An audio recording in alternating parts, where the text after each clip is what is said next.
It was a hit cartoon series in the 60s, and now Disney Pictures is hoping it'll be a hit movie in the 90s. This summer, Brandon Fraser is swinging into theaters everywhere as George of the Jungle.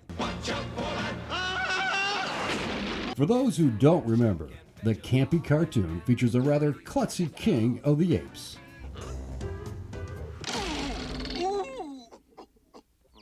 J-Ward Productions had 17 episodes produced between 67 and 71. They ran on ABC. And he was, of course, famous for his subversive humor, and the voice talent that he cast were largely taken from a pool of sort of Borscht Belt comedians. Is that what you were looking for here too, to try to add a little kind of underbelly to the character more than just the broad stuff? I think my job in that regard was to absorb or be inspired by the animated shorts and treat them like short films, and then translate it to a live action character and create the difference between a cartoon man and a real man, to give him a heart and a soul, and then at the same time be allowed to make very broad choices. In this live action comedy, George falls in love with San Francisco aristocrat Ursula Stanhope. The reason I like the movie is because it's innocent and it's smart and sweet, and it has a really good romantic side to it. Parallel to the romance is a dastardly drama. George's best friend and roommate, Ape, gets kidnapped by poachers. There's 5 apes out there. Which one are we taking to Vegas? Checkmate. The one who's playing chess.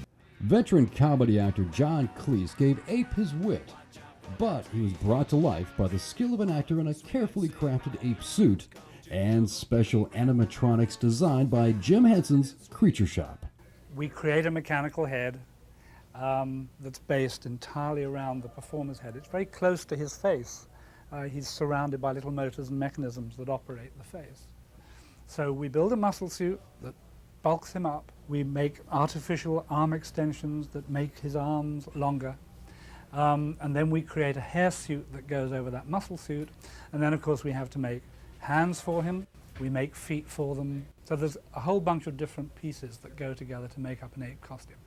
The Henson Company also created several other animatronic puppets to add to the film's dazzling special effects. Hollywood magic also came into play with George's famous treehouse and surrounding jungle. They were constructed in a 700-foot-high airplane hangar in Marina del Rey. The massive set was stocked with over 50 types of plants and various wildlife. It was, built on wood and concrete and then filled with sand, the entire thing. I mean, it was like over a football field long, and huge trees and sykes, and we were in there for 2 months and literally felt like we were in a jungle. This larger-than-life adventure was also filmed on location in Hawaii and in San Francisco. However, the travel budget also included another location, the heart of Africa. Not continents away, but the one at the San Diego Wild Animal Park. It was the clever location for the film's premiere. For the event, Disney constructed a giant outdoor theater at the park. Guests, along with the stars of the film, traveled aboard a very special train from Los Angeles. All aboard!